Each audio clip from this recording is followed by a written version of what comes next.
My family are all really entrepreneurial. I told them about this idea. I said, look, it's the condom market. My dad thought there was something in the London water. My mum was like, maybe you should go. My mum was like, it's time to come back north. My brothers were like, what? Farah's journey is anything but ordinary. Breaking taboos, challenging the system, and revolutionising women's health. From Goldman Sachs to launching HANX, she's making intimate wellness smarter, safer, and stigma-free. He sat me down, he said, Farah, whatever this idea is, do not leave your day job. And I was like, thank you so much, Hassan, because this time next year, I'm going to do everything in my power to get this company off the ground and prove you wrong. As a woman, there is nothing out there for us. However, over 40% of purchases in the UK are made by women for condoms. Really? It is women's health that makes women better. Yeah. And whether people get uncomfortable about it or not, people do have sex and procreate. Yes. Like, we need better health for women, and that's what we're trying to serve. People were a bit embarrassed to talk about it. We went to VCs, we went to angels, we went to family offices, and the response was often, what do you two women know about a male-dominated industry? We've had payment providers pull our payment facility with 24 hours notice. We've had our ad accounts shut down. Oh, really? Yeah, because we're classed as adult content, even though we are not. Women can't get access to our products because we can't advertise effectively. What is more difficult, this education aspect or the healthcare aspect? Without getting too political with everything going on, I think. Farah, sex education in our system today, do you think it's good enough, great, or can be better? Can be better for sure. Why? Even in this day and age, I still think there's not enough on holistic sexual health and relationships. That education piece in schools, different stages is just not there. You know, whether it's talking, the fundamentals of sex education are there, but talking about relationships, consent, inclusivity still doesn't really exist, I don't think, in the UK education system. And then you overlay it with culture, religion, different backgrounds. It's a whole minefield. So I think it can be better. Okay, we're going to come to that because you've built an entire business around it. Where did this whole journey start? So you're second generation. Did your parents move to the UK or your grandparents? My parents. Yeah. Okay. Yeah. So my parents moved to the UK in the 1970s, early 1970s. My mum and my dad. My dad came over here and was a chef and built a number of restaurants in the north of England. I think like most Bangladeshi people did when they came to the UK. And my mum came and she was a housewife initially, but also then got involved with different areas of my dad's business, whether that was being at the front of the restaurant and serving, or, getting a job at the local chocolate factory. That was the hard working ethic was always there from day dot from my parents when they moved here. So does he still own the restaurants, or? My dad retired when I was quite young. Yeah, not anymore, but he cooks very well. Okay. Still get the benefits. So growing up in a community which obviously is not alien to you because you grew up here, like you were born in the UK.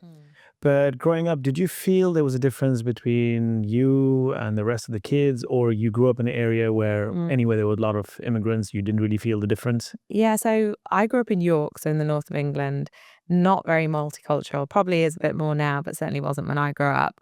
I was the youngest of four, so I think the only brown people in my school were me and my two brothers.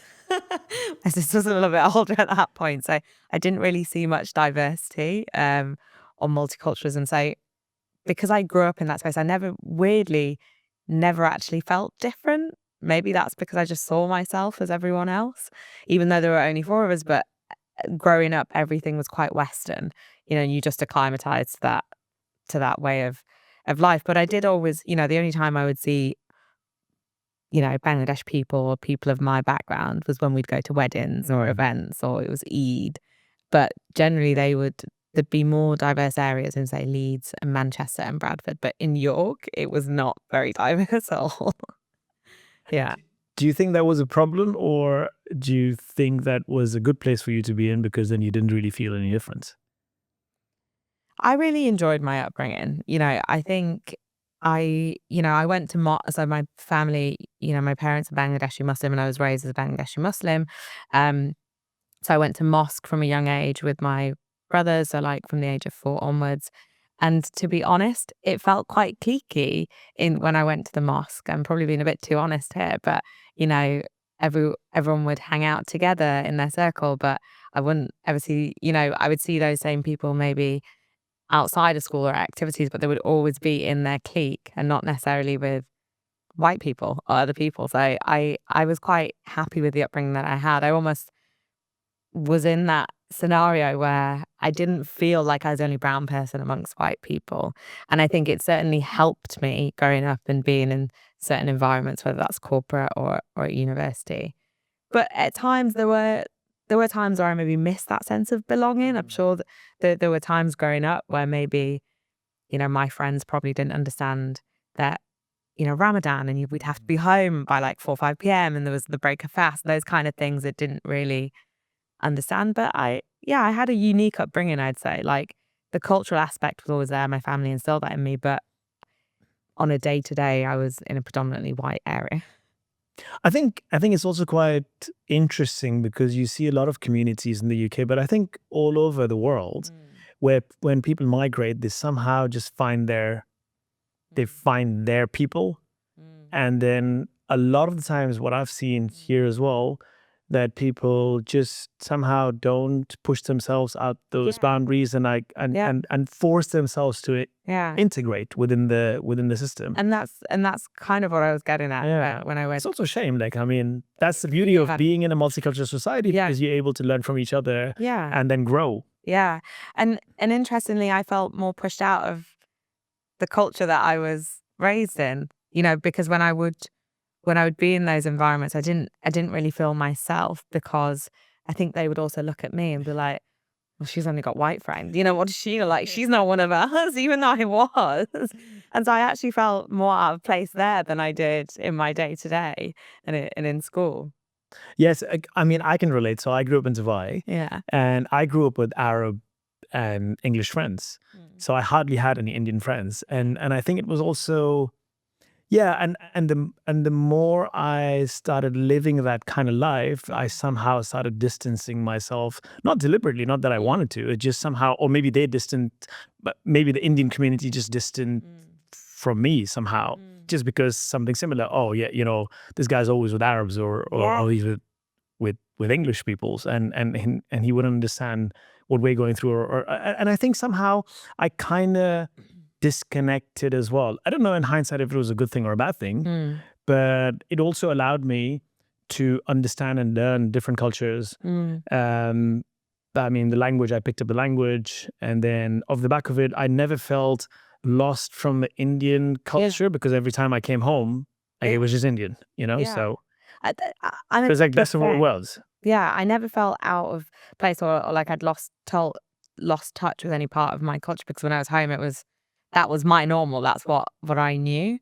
But I do think there was being in a Western environment or an environment that isn't multicultural. When you then have a small multicultural community, so say for example, Bangladeshis, Indian, Pakistani people in York, it was a very small community, and in some ways, on reflection, I think that they had probably held on to their culture, belief, religion, aspects that they remember when they were back home in the 70s.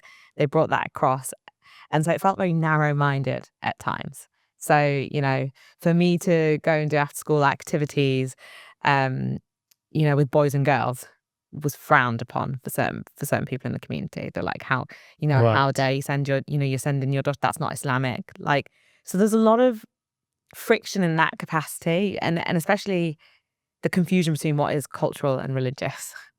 The two kind of get blended. And so that's what I mean when I say I didn't feel pushed out, but I didn't really feel in place with the people that I should feel in place with the most, other than my family.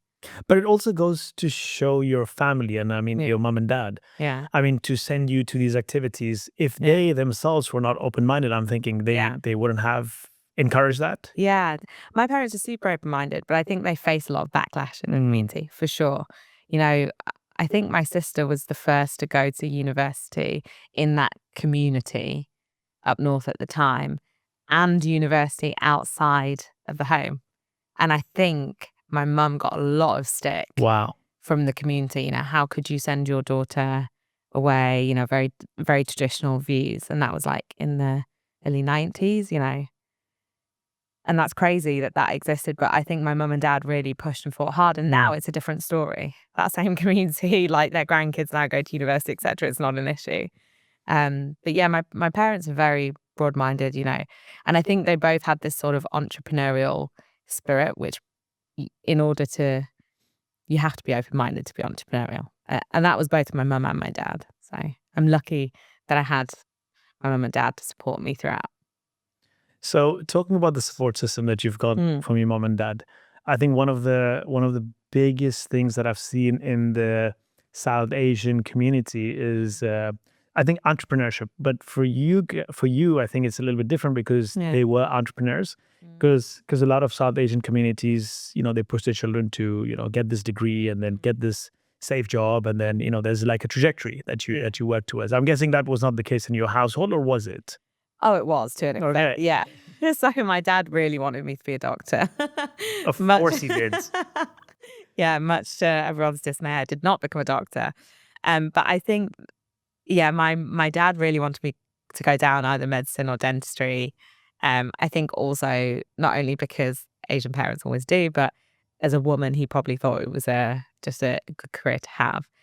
I hated sciences. I absolutely hated sciences, and I'm the youngest of four. And I think my dad, I did feel more pressure from my dad as the youngest. And well, I don't think he meant to give me pressure, but you know, she's so smart and she does so well. It's like, I really don't.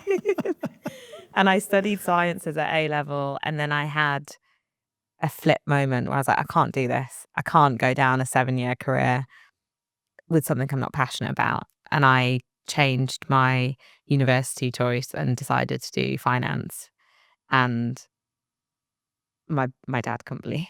Lost it. I mean, my mum has always said, do what makes you happy and what you're passionate about, because you'll thrive in that. I think my dad wasn't so happy. But for me, I actually didn't know what I wanted to do. You know, I never knew that I wanted to be an entrepreneur.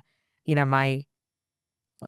I knew that I was good with people and I had transferable skill sets, and, you know, I liked economics and I was good with finance, but I never knew what I wanted to do. Even at 16, at 17, how do you really know? So for me, that just felt like the easiest degree choice at the time to go into. But yeah, much to the dismay. Why do you think this happens though? I mean, why do you think, I mean, do you think there's a correlation between immigrant parents maybe pushing their children into a trajectory? Maybe there's a worry or like a scare, or like from a sense of stability. Yeah. I think it's safety and prestige. It's safety in that you're studying for something that it's vocational. It gives you a job at the end of the day, and it's prestige. Wow, my daughter's a doctor. Yeah. Probably thought it'd be great kudos to get me married off as well. Yeah, I do think there is a lot of that, the prestige, you know. It's not just with doctors, right? You know, to be an engineer. Yeah, a lawyer. lawyer, yeah. Yeah. So you went into finance. I did. And then what happened? So I went into finance. I studied at Durham, which is pretty much like York. And surprised to see about 5 more brown people at Durham, which was more than York. And actually, it was really refreshing because of the people that I met of colour. They were similar to me. Oh, wow. Like, I don't want to call myself a coconut. I hate the phrase coconut, which people often call me, but they'd had a similar upbringing, you know, and it's like, I feel like I found my people in a way. So yeah, I studied finance. And to be honest, I really wanted to prove that I could do it without really the support of my family, because I didn't go down that track of medicine. So I got a job as soon as I could. And my first job was at Red Bull. So Red Bull have these cars with the can on the back, these minis that drive around. Yes. And so that was my university job, and it paid, you know, the bills and everything else. And it was so great because finance is actually quite boring. Like, who really wants to go to lectures? So I worked part-time with Red Bull, and that was amazing. And that kind of got me through the 3 years. And essentially I was working in the Northeast driving these cars, and you'd sample. So you'd be quite creative. They'd say, look, your target this month is emergency services. So you'd be quite creative on who you would sample with Red Bull, whether it's emergencies, ambulance stations at midnight or whatever.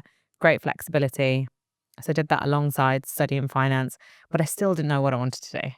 Even in my final year, I think there were people that had gotten internships and schemes, and I was still quite unsure. But I knew that the combination of that degree and what I had learned at Red Bull and being a people person, that I wanted to go into some kind of career that was client facing. And then I graduated. I applied for a number of jobs, but on a personal level, my mum wasn't very well. She actually had kidney failure when I was in my final year of university, and I just wanted to be close to her. So whilst everyone was kind of going to London and doing grad schemes, I wanted anything that I could find up north. So I ended up getting a grad scheme at a small insurance firm up north, which is perfect for me because then I could be home and be around my mum and really close with her. And I didn't really enjoy it. I enjoyed being near my mum, but again, I wasn't super passionate. I'm just being really honest because I think, you often hear these stories and people say, oh yes, and you wanted to do this. And then I felt it's like, it's okay not to know. I was 21, 22 and I still didn't know. And I fell into an accountant. It was a grad scheme. So I was trained to be a chartered accountant. And then about 7, 8 months in, my mum miraculously got a kidney transplant.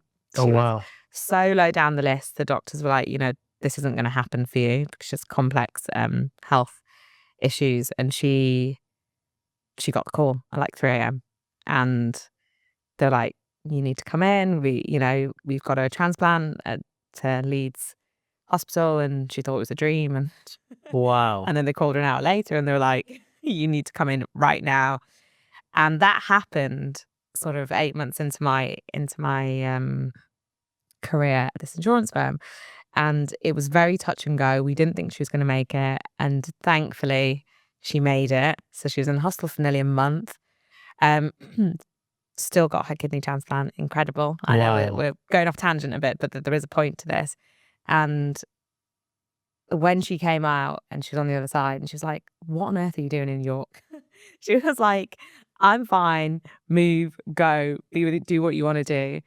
And so I did. So I quit my job and I didn't actually have any. My mum was like, I didn't tell you to quit your job. I told you to find a job. Cool now, Tiger. She was like, calm down. But I didn't know whether I wanted to do finance, to be honest. And I hated accounting. I was partway through this grad scheme, chartered accountancy. And I just thought, why don't I use this opportunity to actually look at what I want to do? And I was interested in fashion. I was interested in art. And so I applied for a number of jobs in London, one at Sotheby's, one at Chanel, because I was thinking of, the perks. All the things. And then I somehow fell down the path of a recruitment consultant got in touch and was like, looked at your experience, like you'd be good for this role in finance. And I'm like, I don't want to do finance, but somehow got dragged back in and I got a job at Goldman Sachs. And I didn't want to go into finance, but I had about 15 interviews there and every single person I met, I loved. And I thought, oh, wow. I thought I could totally see myself working with these people long into the early hours. And that's something I'd not felt in the previous company I worked for, just generally, even in any of the interviews I'd been at, there was something quite exciting about it. And they said, and then they gave me the job offer, but they were like, you need to continue with your chartered accountancy and get that under your belt as well. So I took it. And then I moved to London and then worked at Goldman. But anyway, I could go on and on forever, and I'm sure you have questions. I think before we continue on that track, it's really important to also touch on, you not knowing what you really wanted to do when you graduated. And I think so I speak to a lot of student entrepreneurs. There's a lot of pressure Yeah. There's a lot of pressure, especially when you come up to that really finishing line and you're like, oh shit, now what am I going to do? Yeah. Internship. Oh, my friends' peers have got this internship, this brand name, that logo. But I'm so confused. I don't know what to do. And I think it's really important to acknowledge how it's okay to be confused. It's like the example, like I remind myself every single day, okay, my favorite fruit is banana. The reason I know it's banana is because I tried so many fruits. Yeah. Apple, strawberries, whatever, pineapple. So it's important for you to try a lot of things in life and then finally come to that conclusion, what you really want to do. And I think earlier on, there's a lot of pressure. I think there's a lot of pressure in media, there's a lot of pressure in social media, like you have to have a trajectory. And I think, ultimately when you come to a place where you really don't know, and I think if you're able to come to that place where it's okay for me not to know how to operate, I don't know, this business or that trajectory, that is when you give yourself that opportunity to open up and embrace learning, embrace failure and embrace learning. I totally agree. Like, you need to be comfortable with the uncomfortable. Yeah. And I think one thing I've learned over the years, and something my mum always says to me, like, trust your gut, it's got your best interest. And I remember those gut feelings, and I never believed in myself when I was younger. And as I get older, I trust my gut more. And you need to sit with that discomfort a little bit, because it helps shape you as well. Because I think when you're in your head, you often doubt yourself and think, oh, I can't do that. That's amazing. Like, I could never do that. And it's like, well, you can and you will, but you have to sit with that discomfort. And that's where you learn and build and grow as a character. So Goldman Sachs, huge brand name, really sexy as well. A lot of people would now look at themselves thinking, okay, shit, now I've nailed it. You're coming out from you didn't like finance, you didn't like the numbers. However, now you've got this, and a lot of people might say this is like a golden handcuff, but I think maybe not. Maybe that's not the right word as well, because everyone is different. But you've got Goldman Sachs, it's stability, there's good money, and you have a trajectory. So, and then, up until, you keep going higher up, partner, and then, I mean, you could be set for life. Why did you change? What's wrong with you? I know. That's what my family asks me all the time. I mean, firstly, it's incredibly challenging. It's amazing to work in a place like that, because you're constantly intellectually challenged, but you're pushed to the limits. So, like, it's not really a goal, you're not safe every year. Like, you really have to work for it. And to be honest, I really did enjoy it. I really enjoyed my time there. I had no intention of leaving. Like, things are going great. And I still stay in touch with my colleagues and my old bosses. But I spotted an opportunity, so a gap in the market. Essentially, at the time, I'd found that sexual wellness products, they were garishly packaged. They were promoting a man's conquest. You go down the condom aisle, and as a woman, you're baffled by the choice. And this was at a time when I also had a personal experience where I couldn't use hormonal birth control because it was giving me crazy side effects. And more often than not, certainly women here are put on the pill from like 15 onwards. But actually, you don't know the side effects. It can really, it can really mess with you. And often condoms are the only option if you're in a long-term relationship. Not just for protection, but also if you don't want to use hormones, right? But there were no choices out there. So you have products bright red and gold that say Johnny Big Boy, or like all these different flavors. As a woman, there is nothing out there for us. However, over 40% of purchases in the UK are made by women for condoms. So that's nearly half the market have never been addressed. And this was also at a time when dating apps had just kicked off. So Bumble, Tinder, the expectations that a man carries a condom, but STI rates are going up. Condoms were needed more than ever. And it just so happened I'd bumped into my boss when I was buying condoms on my lunch break, 2 doors down from the office. And that was the light bulb moment. He didn't say any. I mean, I walked into the Boots on Fleet Street. I got my, my meal deal, whatever else I needed, and, picked a pack that I needed for some point. and he was in the queue and he didn't say anything, but I was absolutely mortified. Oh, shit. Because I was thinking, what does he think of me? Has he seen this pack in my hand? Does he think I'm promiscuous? Does he think I'm getting up hanky-panky on my lunch break? All these things. And it got me thinking, like, I don't feel embarrassed to take control of any other aspect of my health, you know? But when it comes to this, it's so taboo.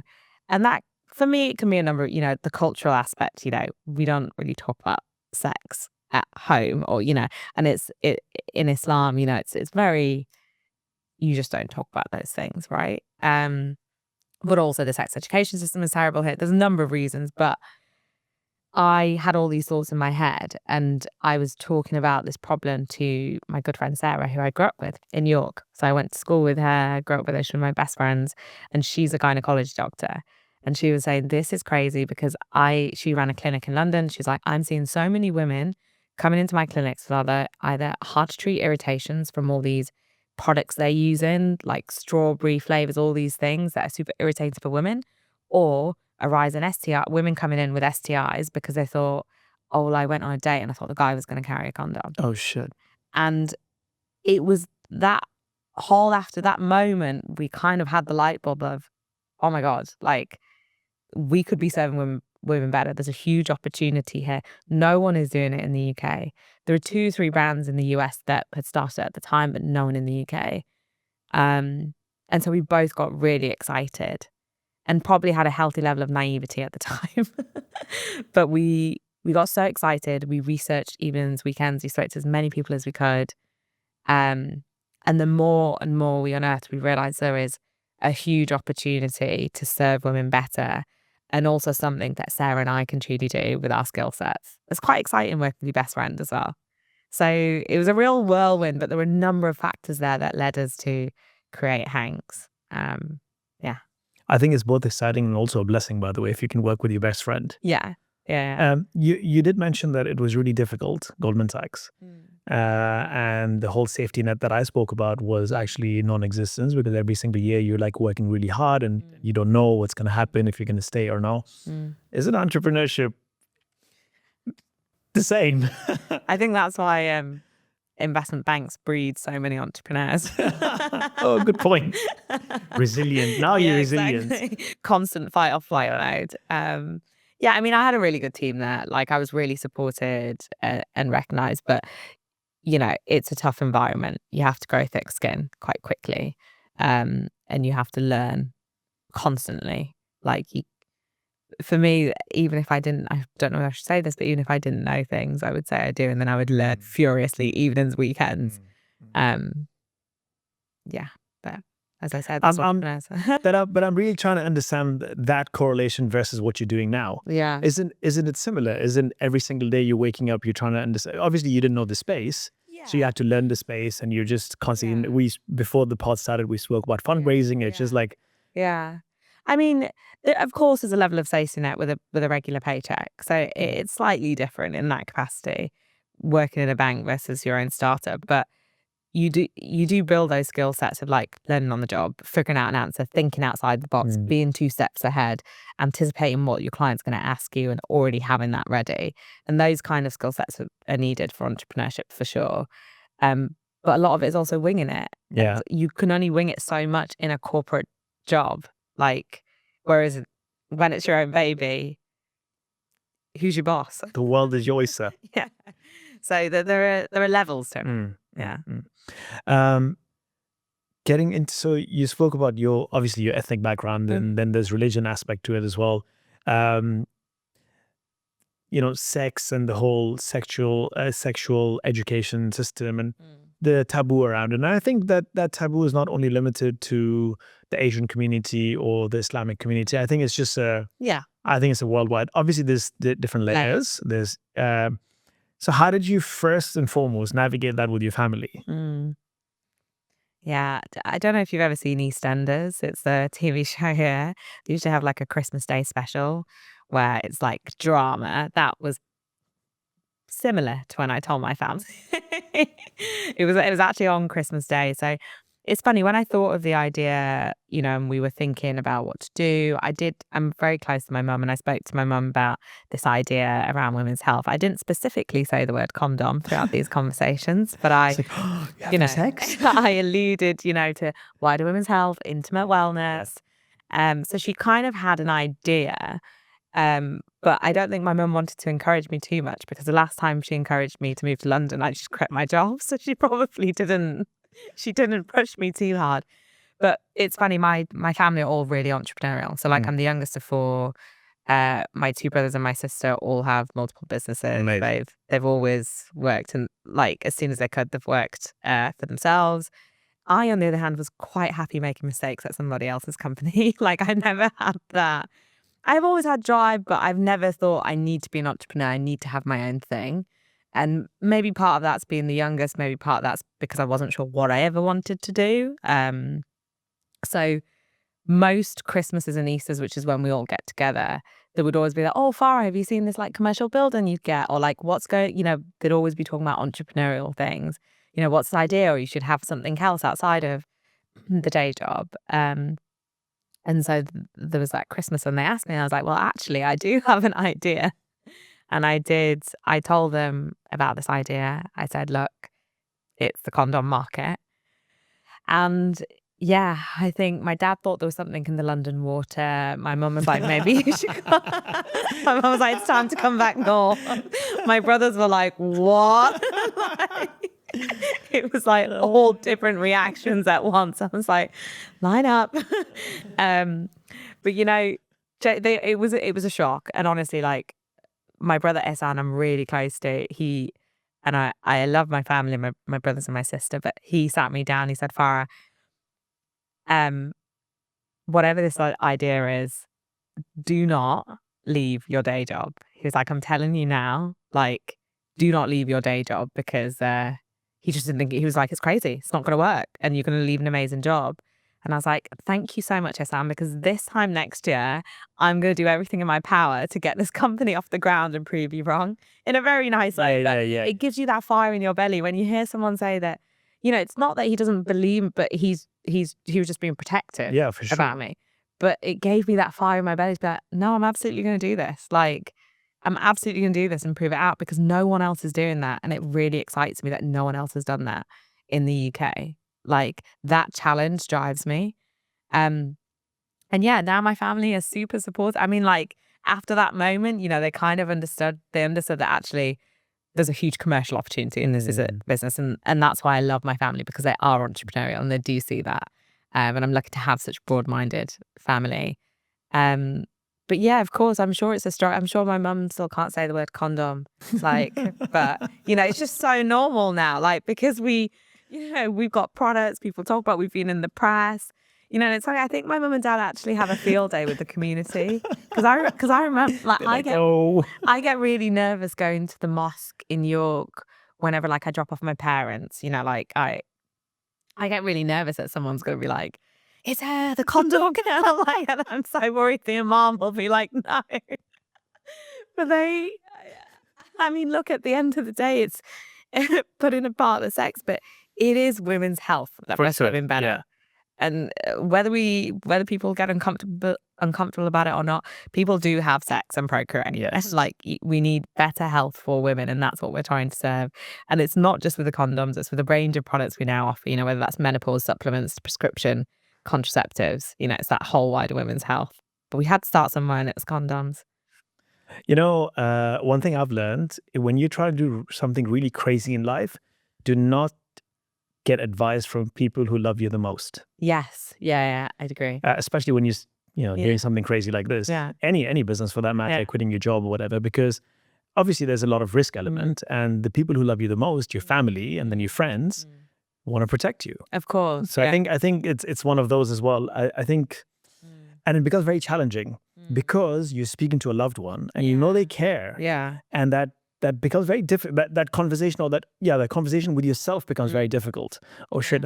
Already there's a lot of doubt when you're trying to do something like this. Yeah. And then when you hear that from somebody who you really care about their opinion, it just becomes that much more harder for you to take that step. And I think I'm not saying anything to friends and family at this point, because maybe I would do the same.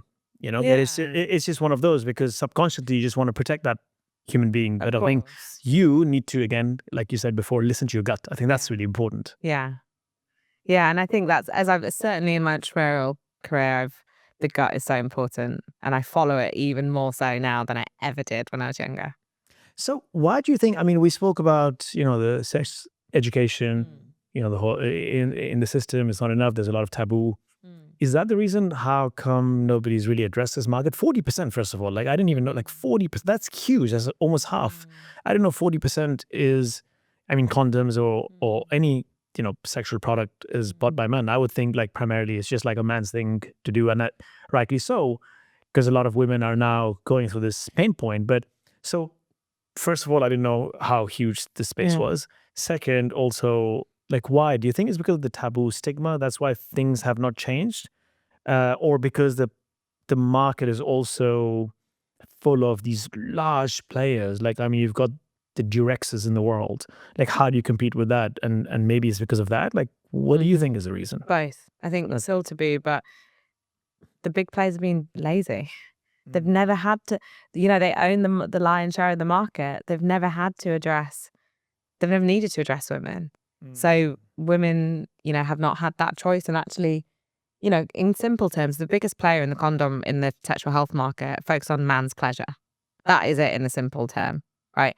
We are focusing entirely on women's pleasure, right? So it's very different. Like, and when you unpick the products that exist in the market, they're not considered with a woman's view at all. So we have condoms that go on a man, so the class is male condoms, but we don't have any spermicides. We don't have any nasty chemicals that can irritate the pH balance of a woman's vagina. We don't have fragrances, flavors, again, super irritating, that can cause thrush, UTIs, all sorts for women, because they've never had to, they've always viewed it with them, they've always assumed it's a man's view, but actually it's women who tend to make most of the household decisions. Who does the weekly shop?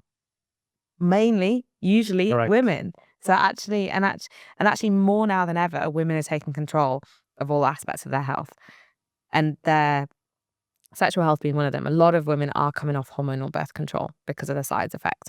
People are dating more frequently now, and you do need condoms for protection. And this isn't just for us, it wasn't just the condom product and making it clean. It's also across all of our products. So like, where possible, why would you need to have nasty chemicals, irritants, even in our supplements, etc., when they're just not needed? We just need things that are proven to work. So our products are medical device grade. They actually work. They're equally as accurate on the market. And guess what? They don't need Johnny Big Boy in the front. It can look like a beautiful beauty product. And if it fell out of your handbag, you wouldn't be embarrassed that people would spot it. And most importantly, we want to create a brand that is real and relatable, a brand that doesn't gloss over the realities of being a woman in the modern day. And I think these big brands that exist, whether that's in supplements, condoms, lubes, don't think like that. They think for the mass, and they think men, and they're not focused on this other market, which is pretty much half the market. So we've, the underlining theme, education, but also what when you're challenging the status quo, education is important. Like, you need to educate the market. Why is it important for us to look at it from a woman's point of view and not a man's point of view? I can relate because we're in the mental health space. And again, if it wasn't for COVID, COVID really was a huge catalyst for us, because since then, as we both know, the demand or the conversation around mental health has just exploded, and it continues to rise. But that was a silver lining. So, but then if you're trying to educate a market or change the mindset, I think that requires a lot of money, like a lot of time and whatever. Totally. So, I mean, are you facing a similar problem, or the market in itself has shifted or shifting? Massively. It can't happen overnight. Behavior changing does not happen overnight. But I think what's really helped us is our early customers. So people who believed in HANX, people who were like, this is what I've been looking for. So if you look at some of our testimonials, we've got people saying, you've changed my relationship. The fact that I don't get cystitis anymore, or reoccurring irritations from these products have made things so much better. And those early adopters are the ones that have really driven through. Like, the fact we get DMs from our customers talking about their most personal, intimate issues. Do you really think Durex is going to get a DM? No, because they haven't built a sense of community and trust in that space.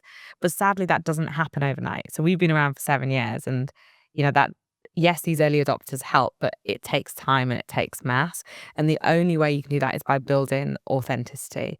We don't just jump on, whatever's there are so many products we could have created that could have made us a lot of money, like feminine whites, for example, but they're not good for you. A gynae wouldn't approve them, and it's not our ethos, like real, relatable, kind to the body, kind to the planet. And I think by staying authentic, that's really helped build a community and loyalty and people that trust us and would buy our products. But that behavior change doesn't just come through products. It's listening to the community. It's building a whole heap of content around things that people wouldn't talk about. So if you go on our site, we've got conversations on sex, relationships, egg freezing, you name it, anything around women's health. We've got it covered, because where people won't go and think it's a bit taboo, we absolutely will. And we want to empower women to be educated, not just with products, with content as well. And which demographics, I mean, for HANX, I mean, where do you see women, which demographics are more open to change or open to listen or open to learn? Is it the younger generation? Is it the mid millennials? Is it... So we're quite lucky in that so our core audience are 25 to 35 year olds on our platform. Okay. But actually, the second biggest growing market for us is 45 plus. Wow. Which we want everyone, whether you're a mother, sister, daughter, aunt, to come to our site. But generally when you build a brand, you tend to veer towards your tone of voice veers towards one, but we've not alienated one or two audiences, which is really nice. We do have a younger audience, and we go into Freshers Week, etc. But that's probably a smaller part of it. But our 25 to 35 year olds core, 45 plus, and that's probably, we think, because a lot of women who go through the menopause are not supported, and our products, because they don't have any nasty chemicals, they're water based. Often the side effects of menopause can be eliminated through some of our products, such as the lubricant, such as the supplements that we have. So that's been really refreshing for us. Another audience which we love to see, 30% of our purchases online of our sexual health products made by men. No way. So even though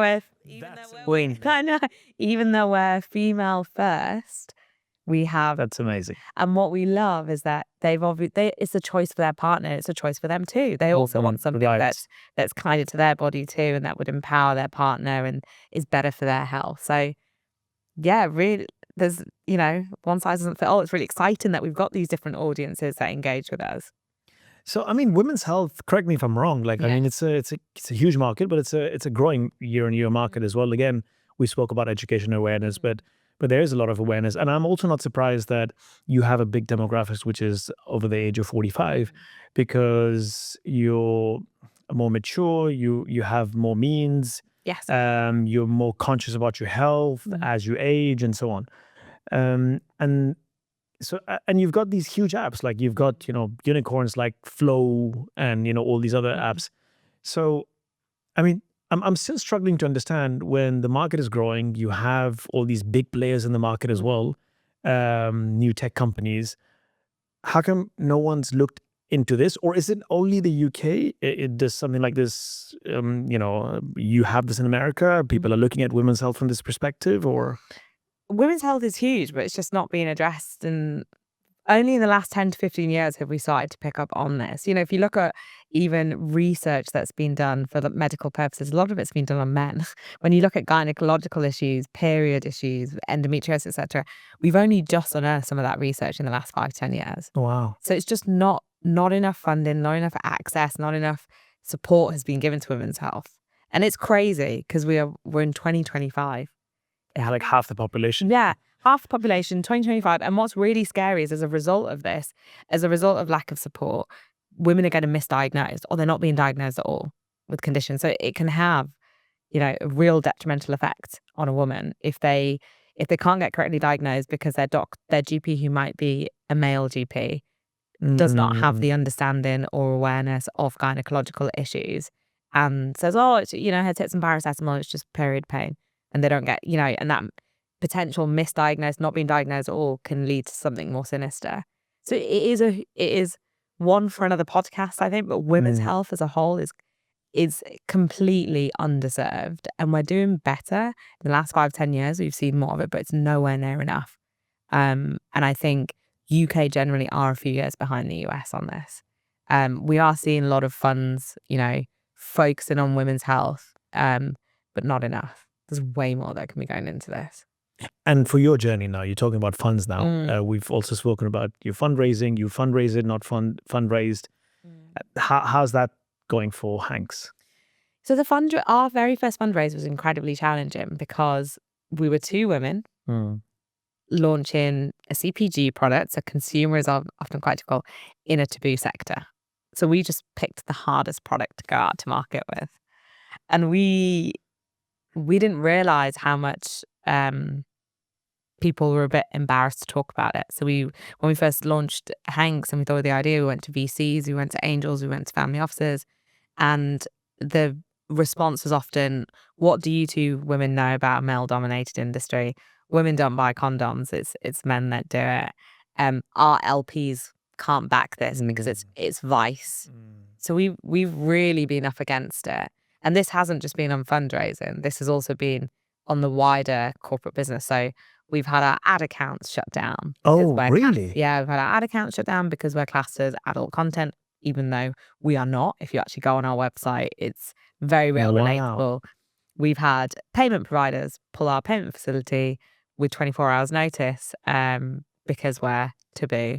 So it's been a real issue and an ongoing issue. We're not the only ones. There are a number of women's health companies, period care companies who have faced the same issues. So I spoke about this on BBC Women's Hour in November, and it's a huge issue.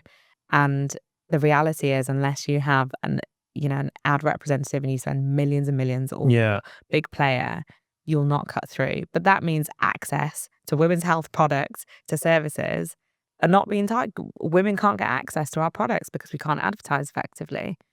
But when you look at the Meta T's and C's, it's okay so you can't use the word menopause, for example, in their T's and C's. Yeah. Really? Yeah.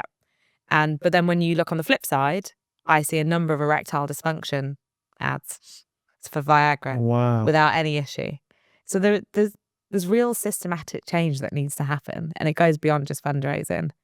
And that is a sad reality of being in a sector that is ultimately trying to better women's health, but is clubbed into, oh, you're vice, or Yeah, because I mean, if you break things down, like you rightly said before this as well, the world population is only increasing every single day, every single second maybe, and that is because of sex. People are having sex, and if you break things down, it just comes down to biology, and it's just health. It's just health. It's just sad how the perspective around that is taboo, vice, everything else is just And so coming back to your question on funding, we had a lot of no's.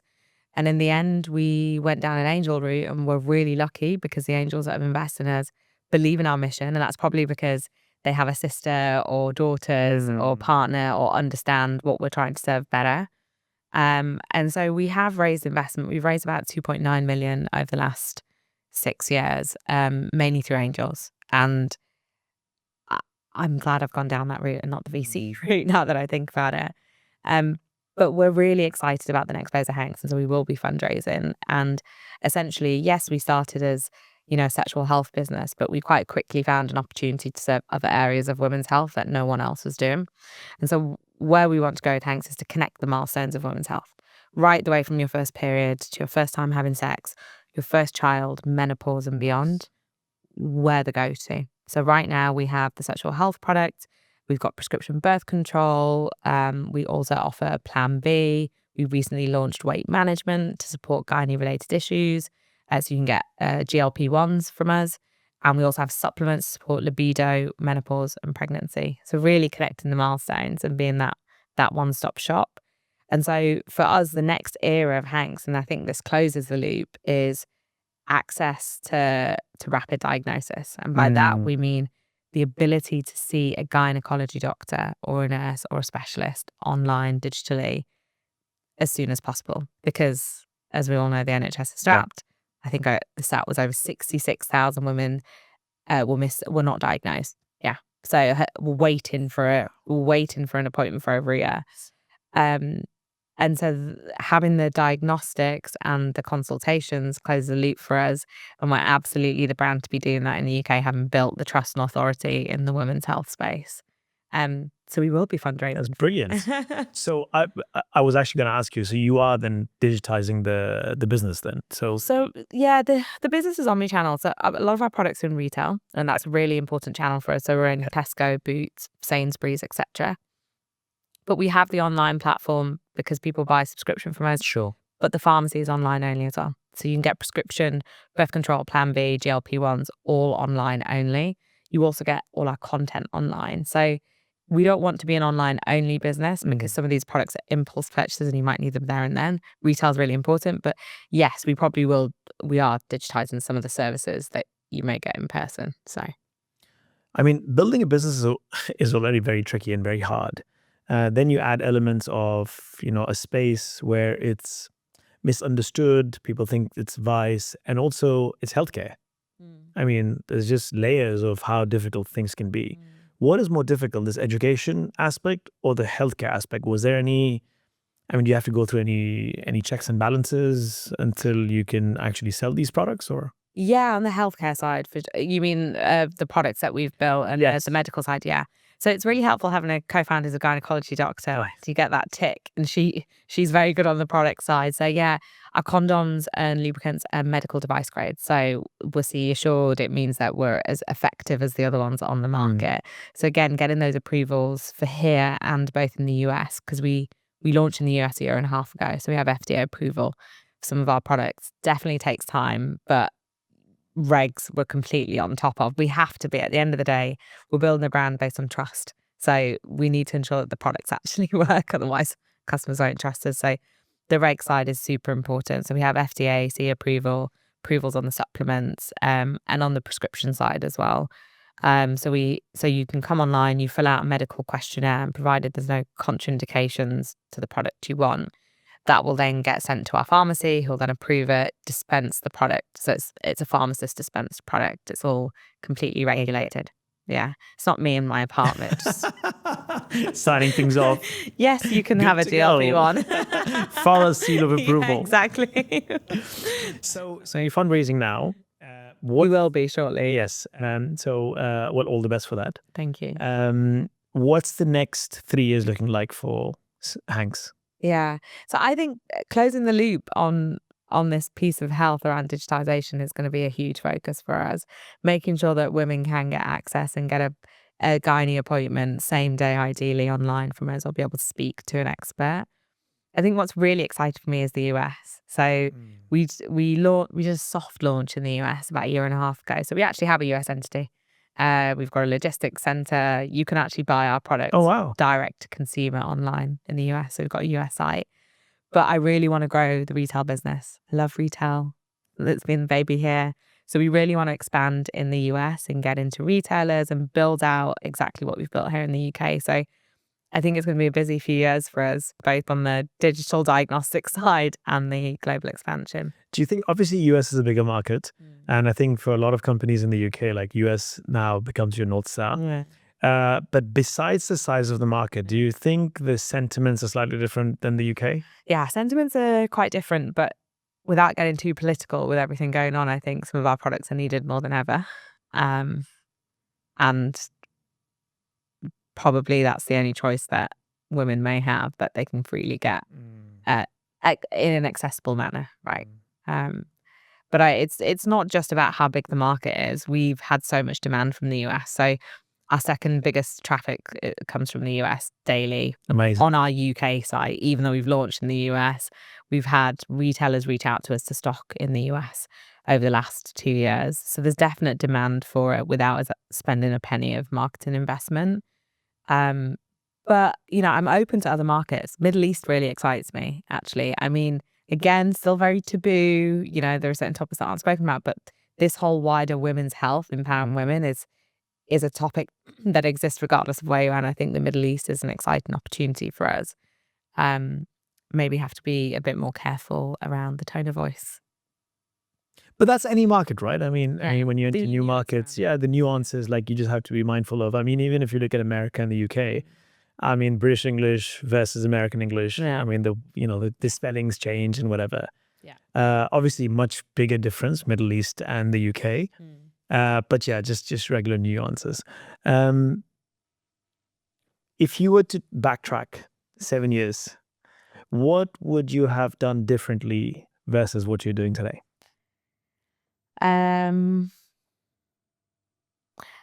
think the first couple of years, I'd spent way longer trying to get a perfect product out to market. I think if I could go back again, and this applies not just to product, but just generally my attitude at work. Like if you have an idea, run with it, get it out there and speak to people about it. The sooner you do that, the more you get feedback.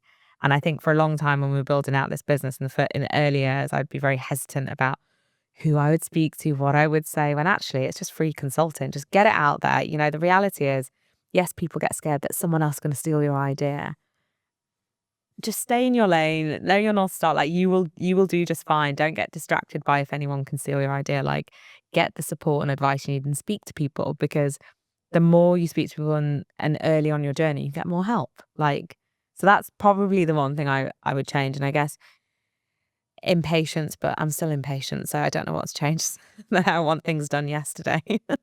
I can relate. So I believe we launched maybe 2 years too late. And a lot of people go through this. I think, founders, you want everything to be perfect. So perfectionism. But I think for me, it was maybe a bit of it was perfectionism, but most of it, I think 80-20 split, 80% was I was just scared.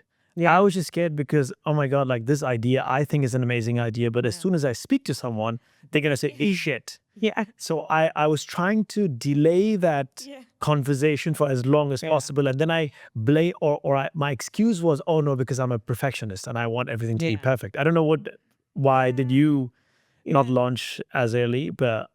Yeah, it's very similar, I'd say. Yeah. And actually, there is that pressure of, okay, once I've said it, that's it. I'm doing it. But yeah, and I think the other thing is finding balance, which I think I still struggle to do, but certainly in the early days and even now to an extent, I'm obsessed with the business. It's like, which is a good thing, but also quite dangerous, because if you don't take time away from the business, whether that's even just doing activities, taking a break, you get so involved in the weeds of the business that you forget what the vision is. And so the last couple of years I've been trying to take a step back a little bit. I see a lot of women, entering the whole entrepreneurial landscape. Things are not as good as we want it to be, but things have also changed the last 5 years, 10 years. So it's just great to see more women coming into this, and a lot of women are also obviously touching the women's health space, which is so important, obviously, because half of the population is women, how they're underserved and so on. What advice would you give to women entering the women's health space today? There's still so much more that can be done. So don't be afraid. If you have an idea, you can absolutely do it. I think take a calculated risk. Obviously, look at what else isn't, whatever you're trying to serve, what else is in the market, who else is serving it, and really be honest with yourself. What's the USP that you'll bring in?